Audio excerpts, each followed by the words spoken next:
In chapter 11 of Living for Eternity, Kate explores the idea of God as creative. And specifically, she references Psalm 139, verses 13 and 14. For you created my inmost being, you knit me together in my mother's womb. I praise you because I'm fearfully and wonderfully made. Your works are wonderful, I know that full well.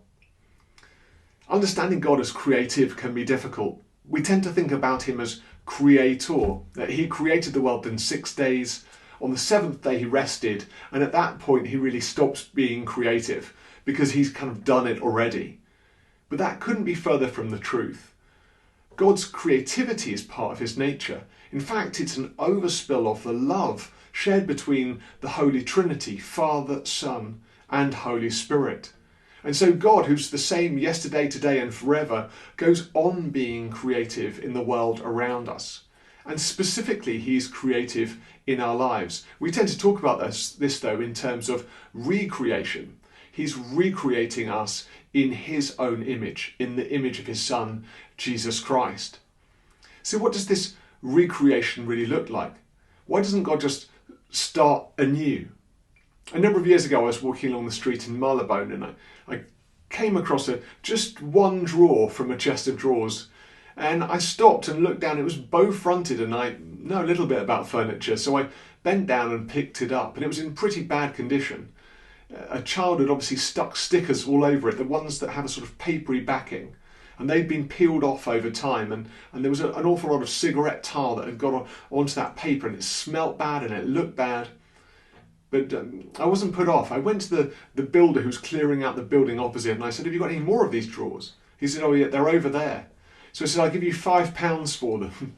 He looked at me as if I was being stupid. Why would I want this old junk? But I carried away my drawers and the chest that they went into and I took them home, and over the course of a couple of weeks I stripped back all of the detritus of history and revealed in fact a beautiful bow-fronted walnut cabinet that probably would have cost the best part of £500 if you'd bought it in an antique shop. And for many years it took pride of place in my living room. The thing about God is he works in that way of recreation. What he doesn't do is go to IKEA and buy a new flat-packed version of us, a kind of better, newer model.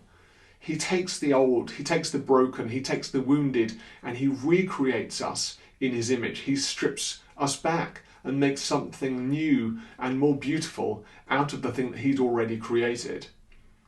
Now, the work of stripping back is a painful one. I got to work with my iron wool and paint stripper and other things before I could polish the wood and make it look beautiful. I had to strip it back and it was an ugly process. Many of us are recreated through difficult times in our lives. In psychological terms, this is called adversarial growth. We grow under pressure. We are recreated under pressure through difficulty, through challenge, through pain. And it's not ever that God intended that painful process for us, but God, in his creative nature, can make all things new. And God is shaping us now for eternity as creative people created in his own image.